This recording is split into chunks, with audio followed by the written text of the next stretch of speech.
All right. So up next, we're moving into talking about probability distributions and the connection between what we did in the previous lesson with the simulations and the distributions that we're going to be using here is the distributions are representing an infinite set of possible values, right, for a given shape of distribution. So that's what a distribution means is kind of the shape of what our outcomes look like.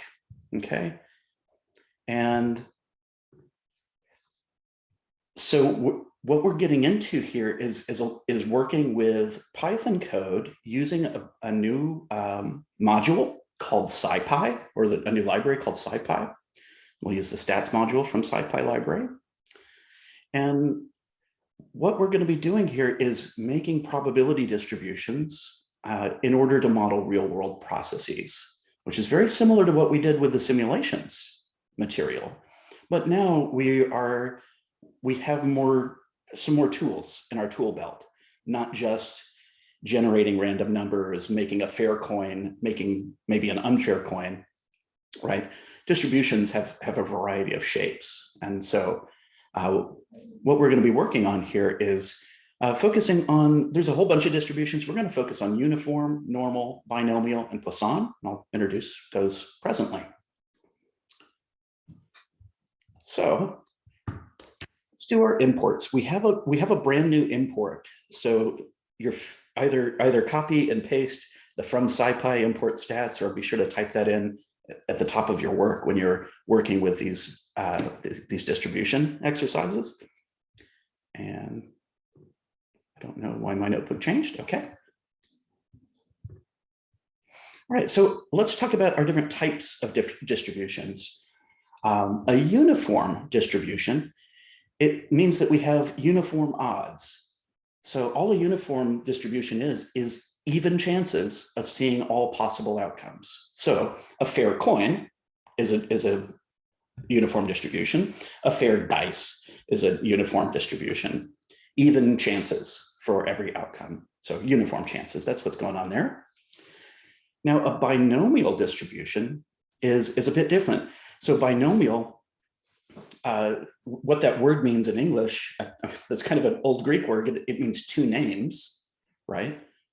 And we're looking at two possible outcomes. So we have a binary event. So success of something or failure, for example, whatever that may be, or a true or a false in some way. And then we'll be also working with normal distributions. So normal distributions are so common that they're actually called normal distributions. And this is that good old bell curve, that good old Gaussian bell curve that models things like people's height distribution, or just lots of events occur in normal distributions. We'll also be working with something that's fun to say. It's the Poisson distribution.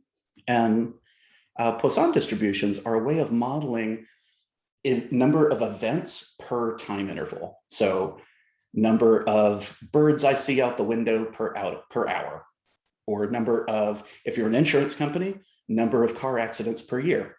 Our interval would be year, and then our count of accidents, right?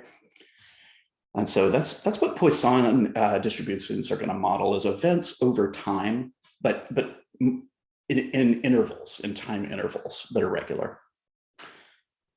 There are all kinds of distribution shapes that we don't have time to get into everything, but that good old normal distribution, that's our bell curve, represents things like IQ distribution, or height distribution, or just a lot of things fall into a normal distribution. There's a whole bunch more, especially around like exponential distributions. But we're just going to focus on uniform today, binomial, normal, and Poisson. Okay. So here's our workflow that we're going to get into in this, both in this lesson and these exercises. And anytime you want to use the SciPy stats module to create distribution objects in order to model real world processes or real world phenomena, in order to get likelihoods or if you have the likelihood of something, get a certain threshold value, right? Here's our workflow. It's a pretty direct kind of 5 steps. So step 1 is consider the problem at hand, right? Think about what we're trying to model. If we know that we're going to be modeling a fair 6-sided die, then we'll use SciPy stats to create a uniform distribution, right? So think about the situation at hand, determine the appropriate distribution type. So our first step is to think about the problem, consider of the distributions we have, what is the problem, right? If the problem is yes or no, or success or failure, let's do a binomial, right? If we're dealing with events per hour, Poisson.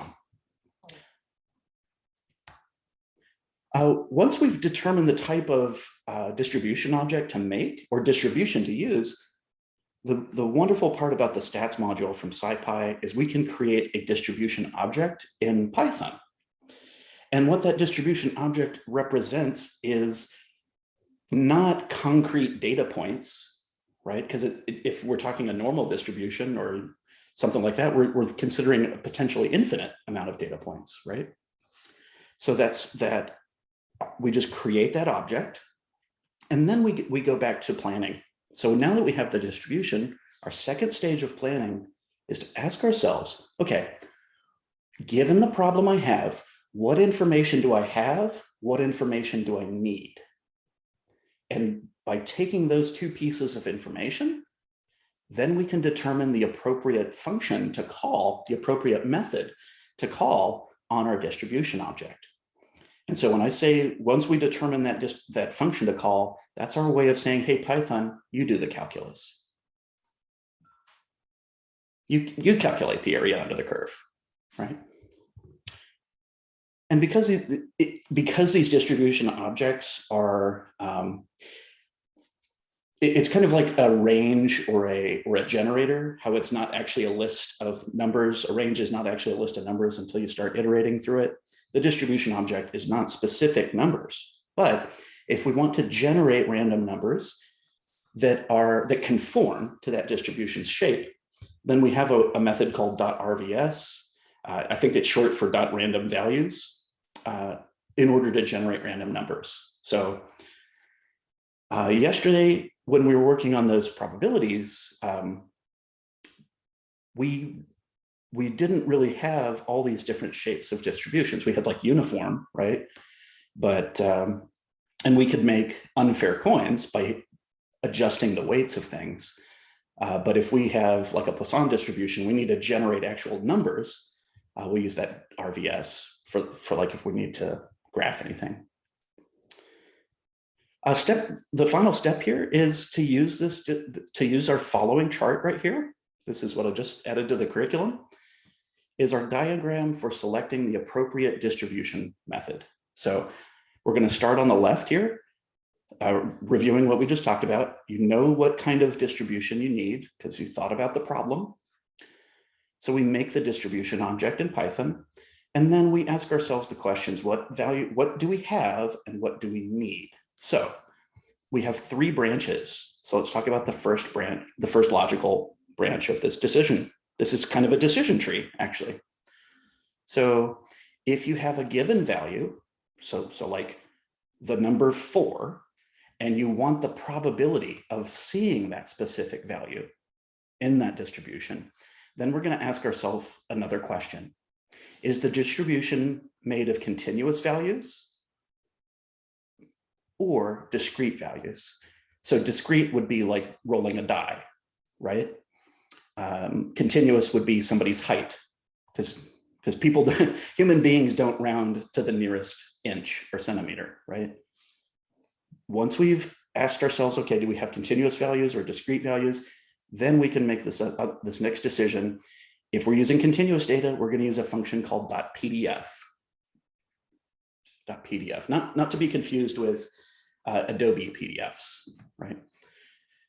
If we have a discrete value and we want, and again, we're on this branch of we have a given value, a specific value like the number 4, and we want the probability of seeing the number 4 in our distribution. Say our distribution is a uniform distribution of dice, right? 1 through 6. Then we'll use the .pmf. Okay. And we'll talk about what all these acronyms mean as we move through things. But this diagram right here is going to be our workflow. And if you can get this diagram working for you, like figure out what kind of distribution do you have, and then use the decision process in this diagram, then the whole calculus part is just it's just a snap. You don't have to do a thing, right? So what if we have a different scenario? A probability of a random value takes on a value less than or equal to a given point. So scenario here could be, whatever our distribution, number of birds I see out of the window per hour, right? What is the probability that our random value takes on a value less than or equal to a given point, like 10. So a given point is a concrete number. Then we ask ourselves, do we have the value itself or a probability?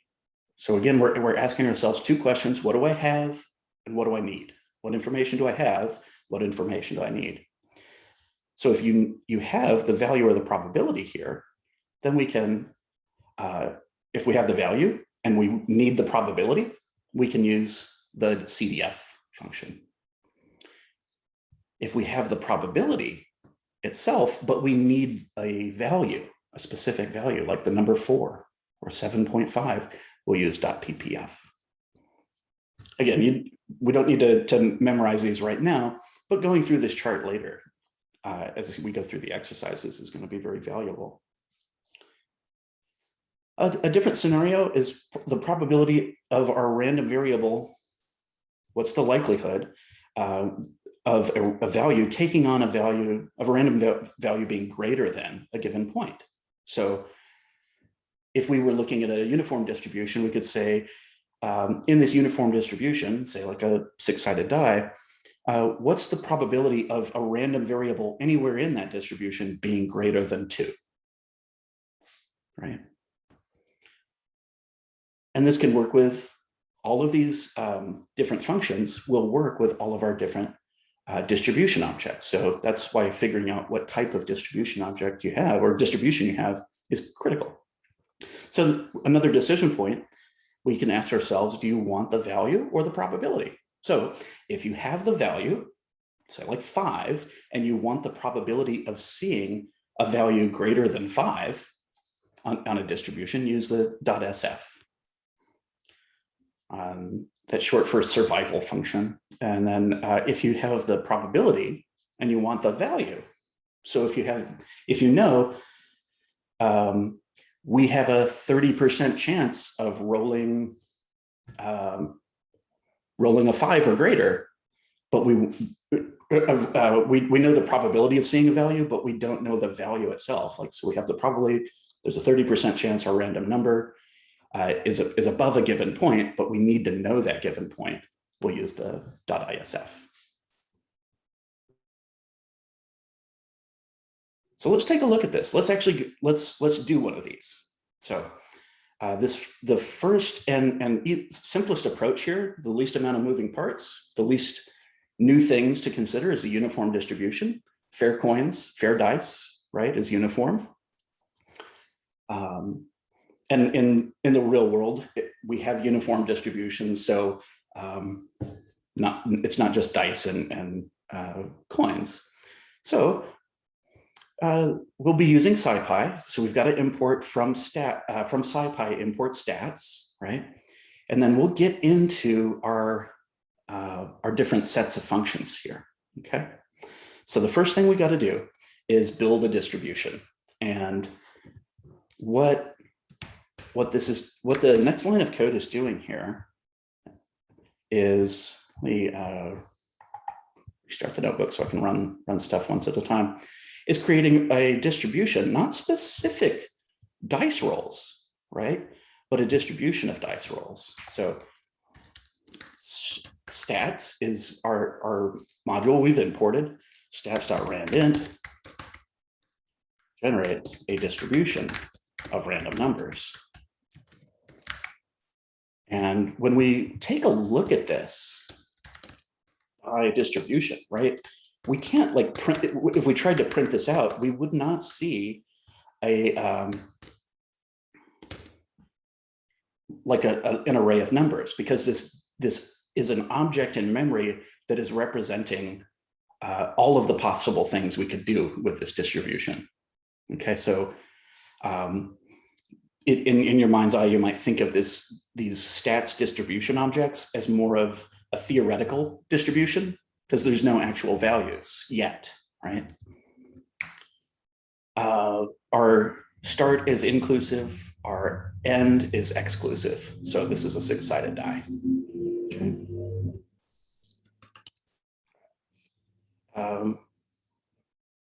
Moving on. So pretty simple setup, but this object is where we will access these other methods. RVS if we need actual numbers generated randomly that conform to that distribution. And then all of our different distribution functions. So let's take a look at the random values here. RVS is how we get random values out of a distribution. And RVS works on any of these SciPy stats distributions, right? So when I run RVS, I get a different number between 1 and 6 every time, right? So I'm saying, hey distribution, hey theoretical distribution of every possible outcome, an infinite number of numbers of outcomes 1 through 6 is a lot more accurate than generating 1,000 or even 10,000 simulations. Just give me one random number. If we provide in a single number to RVS, we get an array of that size. And I'm going to point something out to you that this is a really cohesive tool. The SciPy stats is built such that it's giving us back NumPy arrays, right? Just nice. We don't get back some other kind of data type, right? We get back a NumPy array. And if you need this to turn into a pandas data frame or a pandas series, turn it into a pandas series or make it a column on a data frame. If we need two-dimensional data, we'll provide in a tuple. And what we can do here is run this one. So let's clear this up. We'll say rows 3, calls is 5, and then our shape would be rows and calls, just in case those double parentheses are throwing you off visually. Okay. And each time we run this, we get a different distribution or a different actual values in memory, because we can't keep an infinite amount of values in memory, right? We're actually saying, hey, Python, create space in the memory on the computer to hold 5 by 3, to hold 15 numbers. They should be in the shape, and then generate random numbers for all of those. Okay. So looking at this scenario,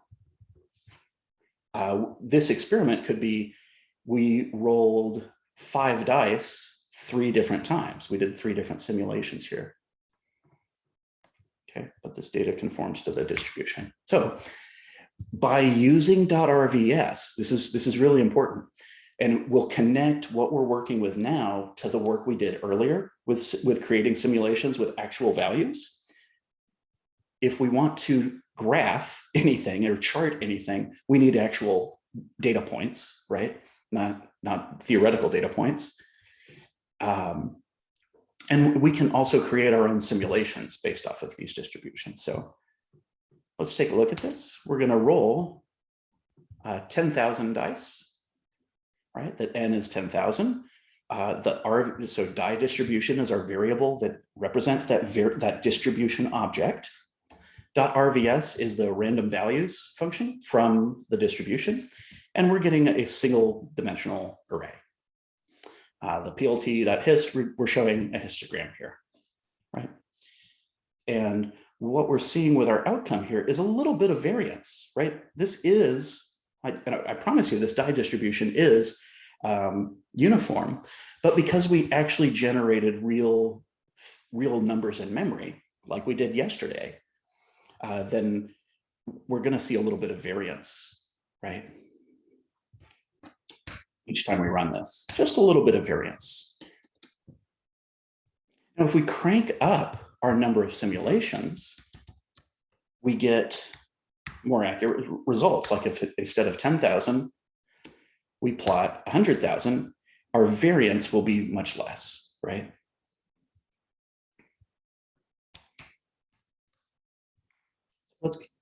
So now that we can talk to this distribution in memory, let's start talking to some of our new friends. PMF and PDF come first. So let's define our terms. PMF is a function called probability mass function. This is something you'll see in probability textbooks, and they'll throw a bunch of calculus at you to show you how to calculate it by hand, like a cave person. But we are not cave people. We are computer using people.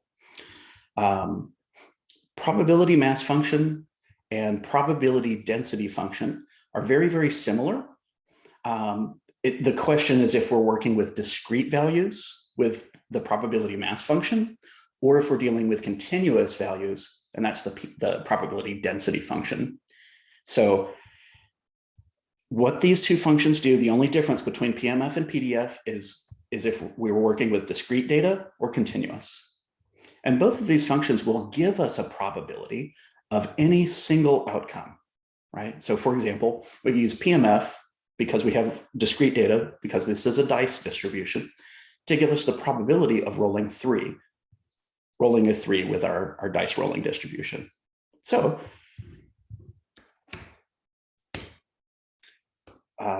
the number that we have is 3. The die distribution is that object we call the PMF, the probability mass function on it.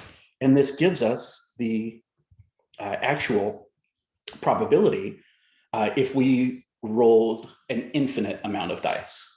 So no variance. An infinite amount of dice we'll have 1.16 repeating.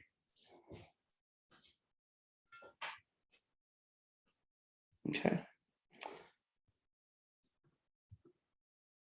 If we did a coin flip distribution and our PMF was like 1, where 1 would be heads and 0 would be tails, our PMF would be 50.5, right? 50% chance of flipping heads. Right. Let's see. I have a note here. All of our different functions can accept a single value or a list or an array, and will produce either a single number like we did up top, or a NumPy array of results that correspond with the inputs. So this is, I don't think that this is necessary on the exercises anywhere. I could be wrong, but I don't think it's on the exercises. But see how this next example with the PMF, again, is taking an array or a list here. What we will get back is the probability, a list of the probability of rolling 1, then followed by the probability of rolling 2, followed by the probability of rolling 3. And this shouldn't be terribly surprising in a uniform distribution on a 6-sided die. Those are all identical, right? But if we had a different distribution object, we might get something different, right? Cool. So to reiterate, once we have our distribution, then if we have a value and need the probability of seeing exactly that value, we use PMF or PDF. And the only difference between those two is if our data is continuous or discrete.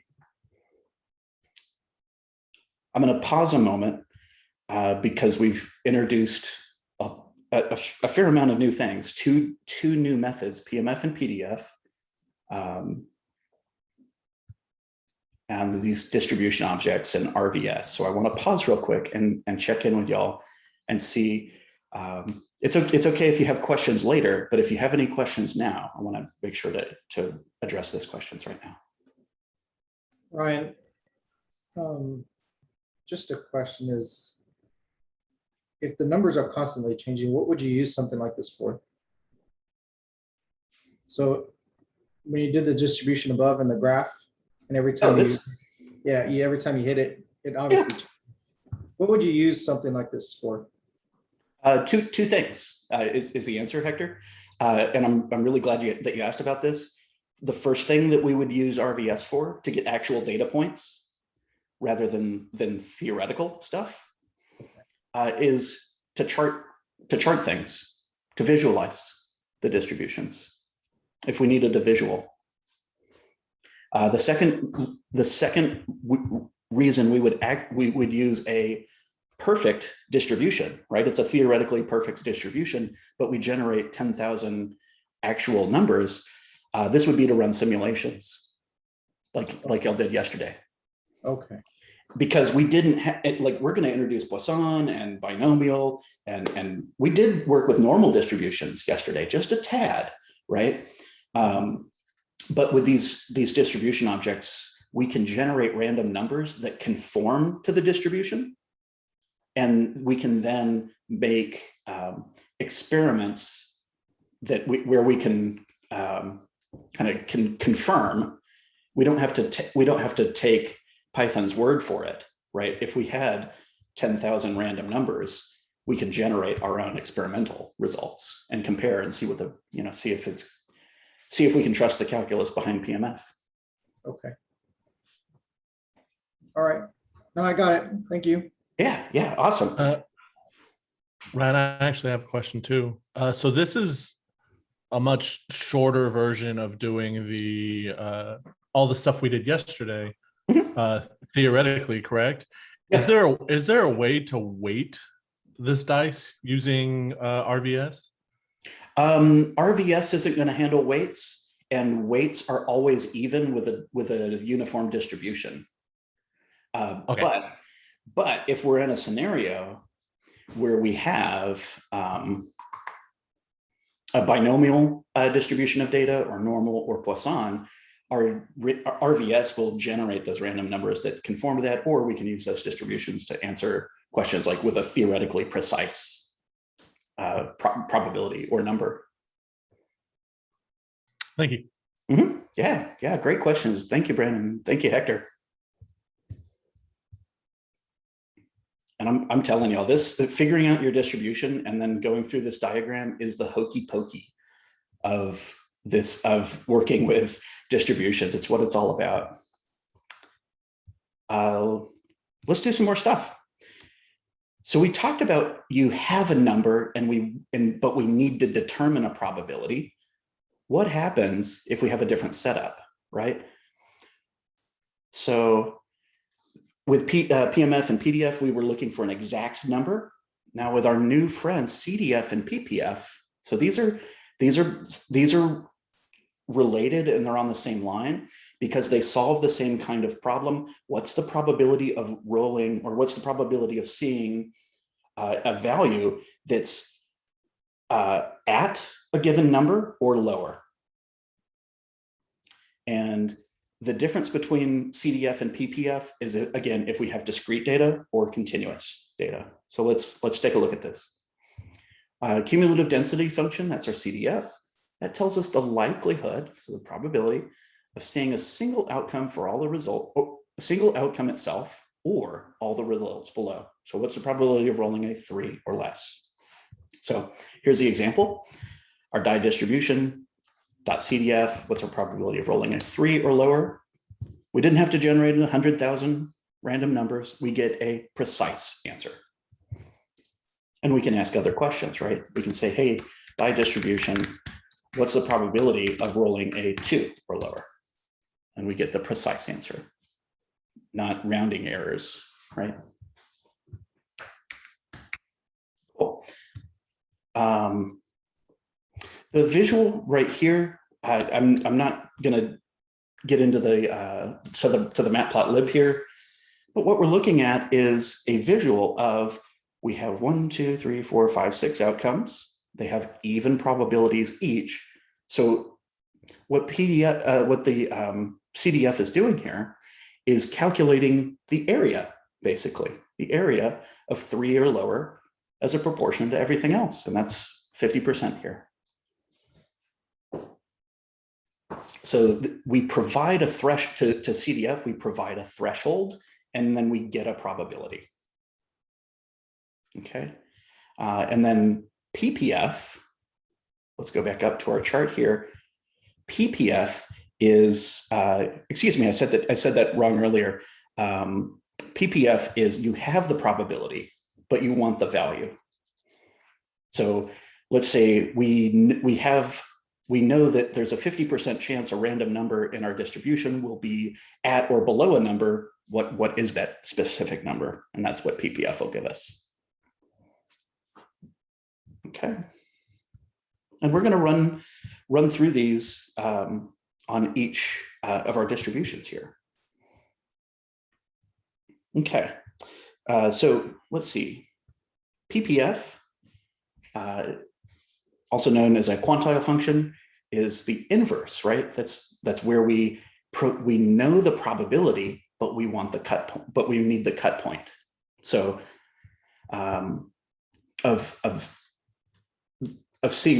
where that probability starts measuring, right? So we take our die distribution, do PPF of, okay, we know that there's a 5 out of 6 chance that our values are going to be, that a random value will be at or under a number. The PPF gives us the at or under number. Okay. We also, if we need to measure the likelihood that or given a number, what's the percentage of values above that threshold? That's called the survival function. And so survival function tells us the probability of a random value will be above a certain value. And this is critical. This is the same. So survival function is the exact same as 1 minus the CDF of the same value. So, so CDF was giving us at or below, and survival function is giving us probability of above a threshold, and where we have the threshold. So if we want to know the likelihood of rolling more than a 4, greater than a 4, not including 4, but greater than a 4, distribution dot survival function 4. Okay, and so the survival function is focusing on a different problem. We have the threshold that's non-inclusive. So given the threshold, what's the likelihood of seeing a value above the threshold? That's what survival function is giving us.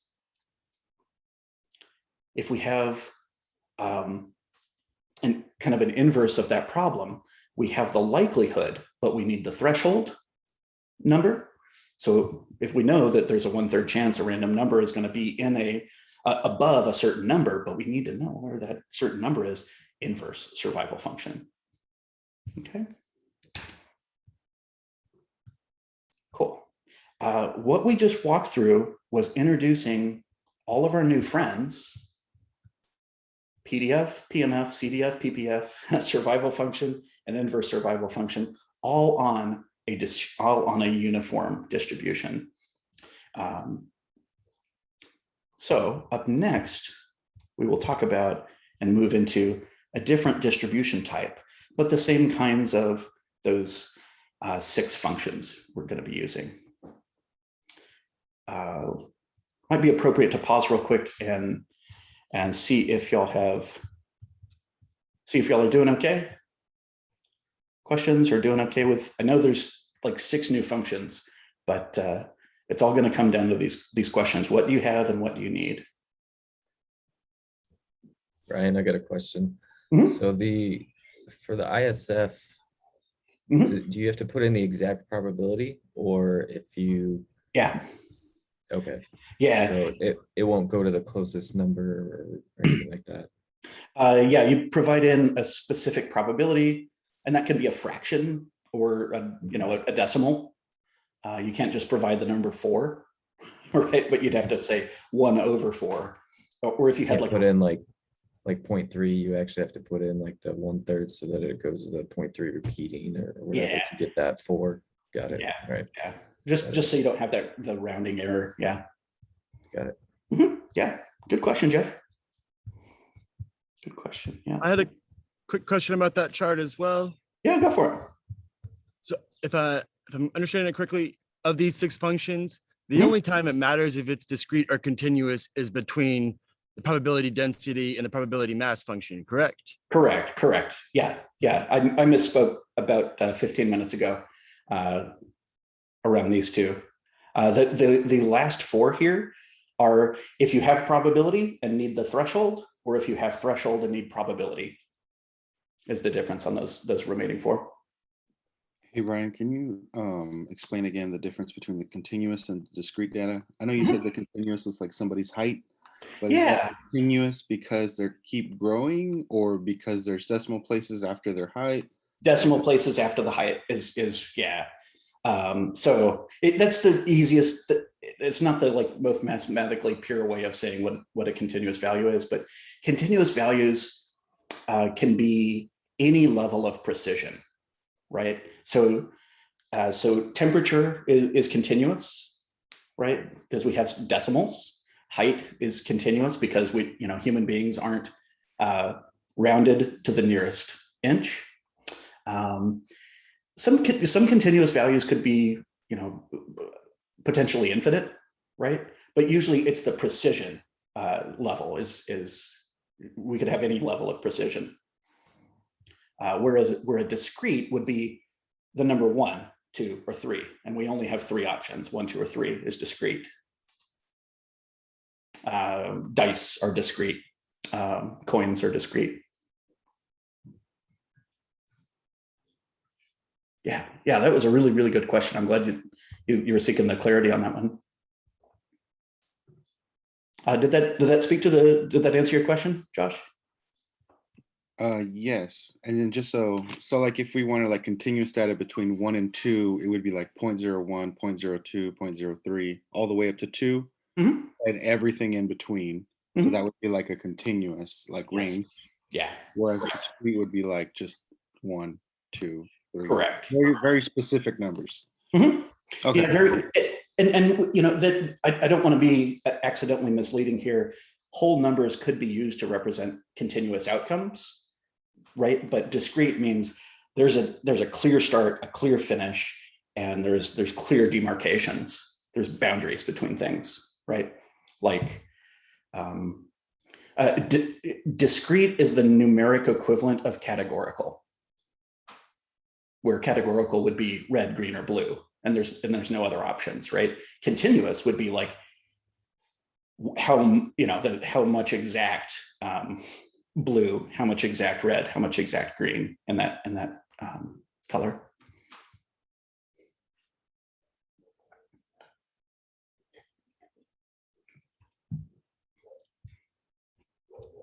Awesome. All right, let's work with a new distribution.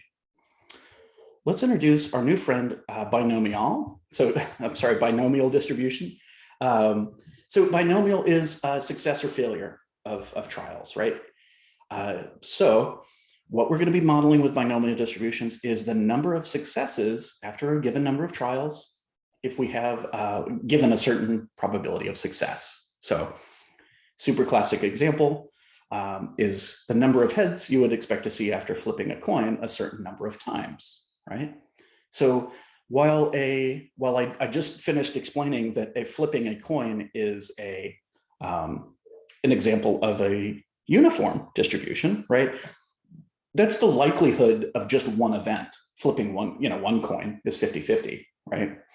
But with binomial distributions, we're modeling success or failure so it's a binary, success or failure, and we can talk about, okay, how many times in a row. And we did this yesterday a little bit, but we didn't have the distribution behind it. So now we do. So when we define a binomial distribution, we'll define it by the number of trials and the probability of success. So if we don't have those two pieces of information, then we can't produce a binomial distribution object, right? So let's, as a caveat, the binomial distribution is assuming independence from each trial. So independent probabilities are things like what John Solis was just talking about, right before we got into this. He was talking about the gambler's fallacy, right? oh, my dice are going to pay off now because they haven't paid off yet. Yeah, the dice don't have a memory. Each trial is independent. So let's actually build a distribution here. So, well, I'm going to break this bit of code up just a little bit, and I'm going to say binomial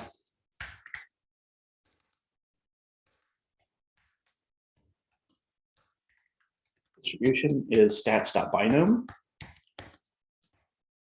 and then SF. Okay, so just so we don't have too many methods chained on one line. So let's say that we have the probability of success of a given thing happening, right? Let's take our example. Taking a multiple choice test consisting of 30 examples, 30 questions you forgot to study for, okay? Each question has 4 possible answers, and you'll choose one at random. So reading this, there's nothing about time intervals, so this isn't Poisson. There's not an even probability for every outcome, or there's an even probability, but we're measuring things in a row. Success and failure means binomial. So what is the probability we'll get more than 10 questions right? So when you're in the exercises or when you're setting these things up in the workforce, these kinds of problems, the first sentence here tells you the kind of distribution. So we need to answer that question first. Then the second question, what's the probability you will need more than 10 of the questions? So more than a threshold is more than, and a distribution is survival function. Okay. So we have 4 possible questions. So our chance of guessing randomly, if it's A, B, C, D, we choose A on all of them.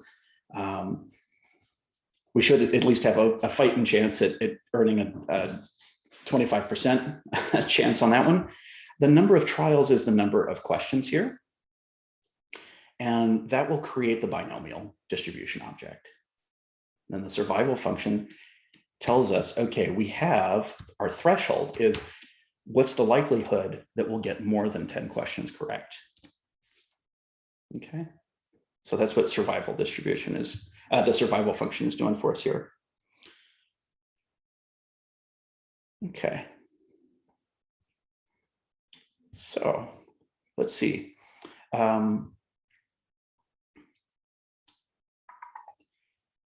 These distribution examples, in case you wanted to have a visual chart of what a probability mass function looks like or what a cumulative density function looks like, this is what this part of the curriculum is for. So the let's see, probability mass function is showing us where those values are. And then the cumulative density function, see how as we add more possibilities on the top, as we add more area on the top, the area on the curve below approaches 100%. And just different ways of representing those outcomes. Okay. All right, so looking at that last example visually, we have our binomial distribution. So this distribution here in distributions example 4, we had to, if you take a look at the viz code, we actually had to generate some random numbers with .rvs because you can't plot nothing. You can't plot theoretical numbers. You have to plot actual numbers in memory on a computer. But if we had our threshold of 10, we get the likelihood. So this 10% here is the area of the curve that's above 10, but not including 10 of that distribution.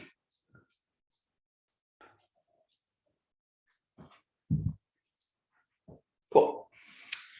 So the survival function, if you want to think about it a little differently, it's equal to the sum of all of the areas above our threshold. So the sum of all the areas in green.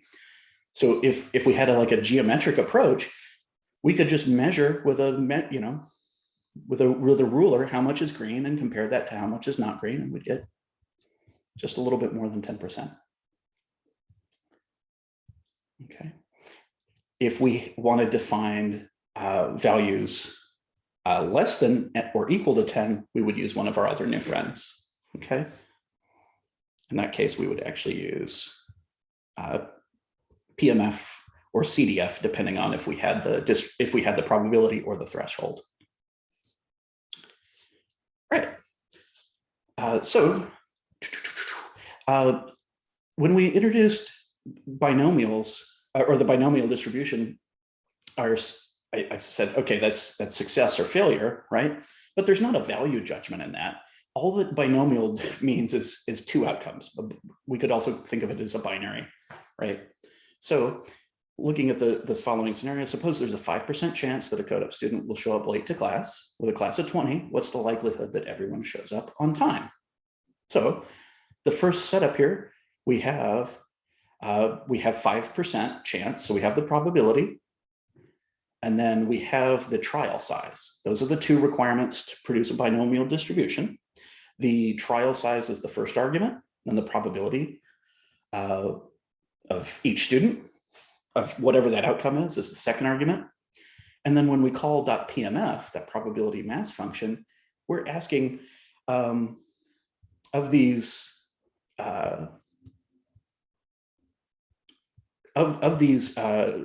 from this distribution, what's the probability that that nobody shows up late, right? The probability of seeing 0 successes. So that is just a little bit more than a third. So again, PMF is when you have the exact number that you're looking for, the exact number of students that didn't show up late here, and we are determining the probability with PMF. So what we're looking at, if we needed to visualize the PMF, we have one specific observation we're looking for, and that's what's shaded here. Okay, and the probability is the ratio of the green to the not green of this distribution.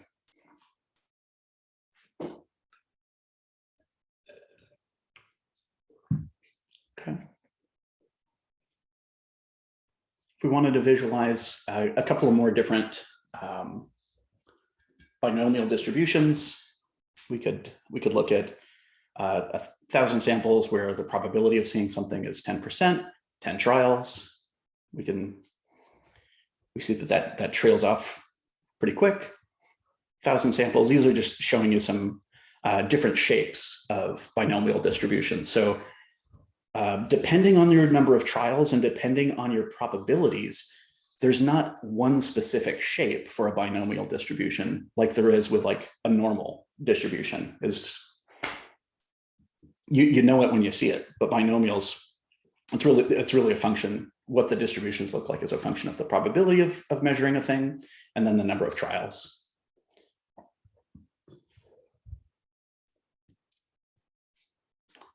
So this is a super short route to a lot of our exercises yesterday. Yeah, you can think of it that way. Absolutely. Absolutely. In different classes, I've heard some folks like the simulations more than the distributions. Some folks like the distributions more than the actual simulations. What I will, now that we're talking about the exercises a little bit, when we get to those, I'll encourage you to solve them both ways as deeper practice, but let's continue. All right, let's talk about a normal distribution. Normal distribution is our bell curve, right? Continuous random variable, where the farther away you are from the mean, the less likely you are to see that specific value. So looking at the specific value, the specific distribution, we have some setup here. Our mean is going to be 12,000. So I'm skipping the problem setup and just looking at the numbers. Suppose there's a store's daily sales are normally distributed. Yeah, sales could be normally distributed. I think that's very likely. With a mean of $12,000, that's not bad on an average day, and a standard deviation of $2,000. Okay, how much would the daily sales have to be how much would we have to sell in order to be in the top 10%? Okay, so the first thing we do is ask what kind of distribution do we have? Well, we know it's normally distributed because we actually heard so. So we make a normal distribution, and the mu and the sigma here, mu is the mean, sigma is the standard deviation here. You don't need to use the Greek letters to make your variables, but you can. So that we create our distribution object, we're calling that sales. And then the problem says, how much would the daily sales have to be? So look, how do we find a specific number of sales for us to have this number in the top 10% of all days? So we are looking at a scenario that's looking at an above. And so this is either survival function or inverse survival, right? And actually PPF, right? Let's see, top 10%. PPF is going to be inclusive. Let me make sure I got this. Yeah. This problem is using PPF rather than the survival or inverse survival because we are looking at less than or equal to that 10%. Okay. So we have the probability, but we need to get the cut point, right? So we know that we're in the top 10, inclusive of 10, which is why we're using PPF. Okay, and notice what we're doing here is saying what is the likelihood that the value is, or what is the actual number given the percentage? So we have a 90%, that the bottom 90% going into the PPF, and what we get is our cut point. So if our sales manager comes to us and says, "Oh my gosh, today has to be in the top 10% of sales ever," but they didn't actually count anything, we'd say, okay, well, how many sales did you do in dollars? We would be able to run this and know if they sold more than 14,563, then yeah, they are in the top 10% of sales, inclusive of that 10. Okay. So we're looking at that area under the curve. So if you have the cut point, you can get the percentage. If you have the percentage chance of seeing something, you can determine the cut point. Okay, let's keep going. Same distribution as before, different question. So same sales amounts and distributions, different question though. How likely is it that the store sells less than $10,000 in one day? Okay, so the less than is going to be CDF.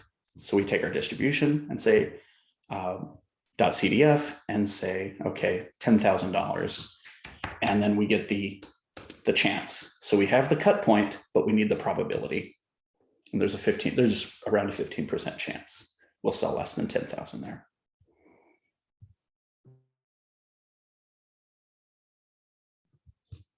All right. So we've got, there's a little chart in the curriculum that'll show some other distributions with different means and different standard deviations. Notice the higher the standard deviation, the more spread. The tighter the standard deviation, like the blue or the lavender here, the less spread. But these are all still normal distributions, right? Cool. Let's see. We'll talk about Poisson, and then we'll be ready to get it into the exercises. So it's my distinct pleasure to introduce you all to the Poisson distribution. Poisson distribution, Germain class, Germain cohort. So Poisson distributions allow us to model events per time period, and that time period needs to be the same for everything. So car crashes per year, cups of coffee per day, whatever, right? So if we have the event and the interval, then we can set up our Poisson distribution. So let's take a look at this. Some examples: number of emails a day, number of phone calls per hour, a number of decay events per radioactive source. Well, that's, all sorts of cool stuff. So let's do our setup. So CodeUp knows that on average, students consume 5 pounds of coffee per week. This is coffee in the office, right? So how likely is it that coffee consumption for this particular week is only 3 pounds? Okay, so if we have our distribution, which is going to be Poisson. We know it's Poisson because there's events per time period.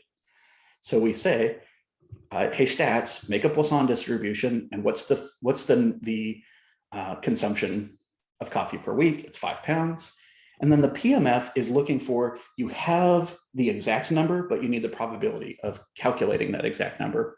So exactly 3 pounds of coffee, we have around a 14% chance.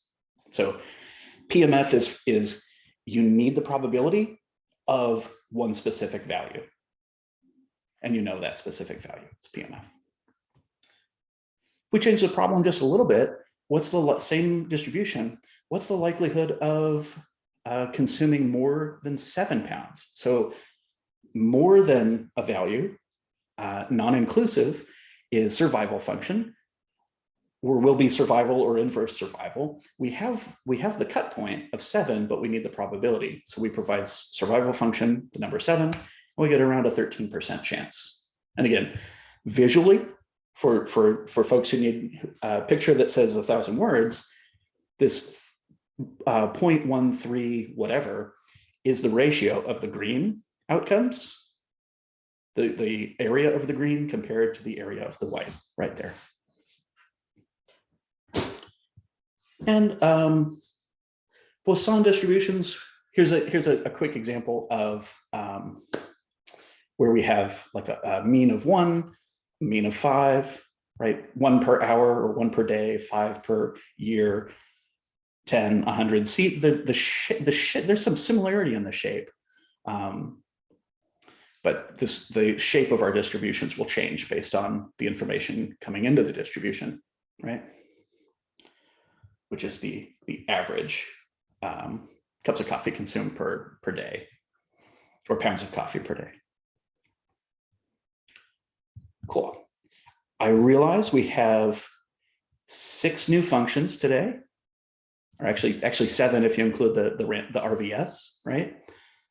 But the whole enchilada, folks, is going to be about step 1, determine the type of distribution you need by thinking about the problem, reading the problem setup. Step 2, build the distribution object, and then ask yourselves, now that I have that, are we looking for one specific value? Right? Given a value, we want the probability. That's an equal to, right? Depending on if we have continuous or discrete data, we use PDF or PMF. And then if we need to know the probability our random value takes is less than or equal to a given point, then we ask ourselves, do we need the value or the probability? So what do we have? So if you have the value, you need to determine the probability, CDF. If you have the probability of seeing that outcome, but need a value that gives us a threshold, PPF. And then survival function is really it's just 1 minus, right? Survival is 1 minus the CDF. So if we have the probability, our random variable takes on a value greater than a given point, we ask the question, do we want the value or the probability? So what do we have? If you have the value, and we need to determine the probability of seeing an outcome above that value, survival function. But if we have the probability itself and we want the value threshold, then that's inverse survival function. Cool. If you want to check the dots, the documentation, SciPy stats is the name of the library and module. SciPy is scientific Python. This has been around a very long time. We have all kinds of other distributions, right? We don't have time to get into all of these, right? All of these different types of distributions. But if you know that your problem matches an exponential distribution or Pareto, right?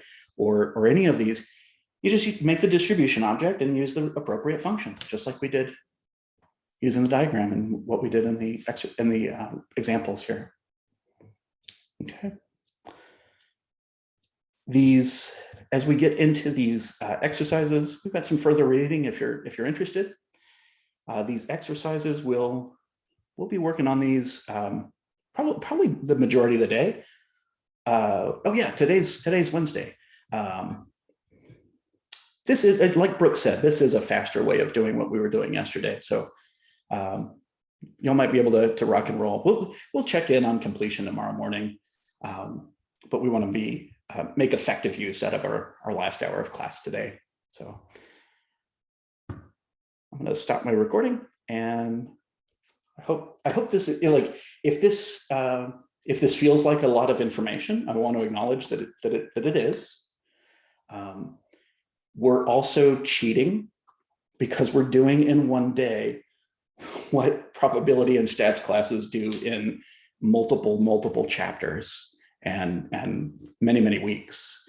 The good news is Python does the calculus for us, so we don't have to fuss with it.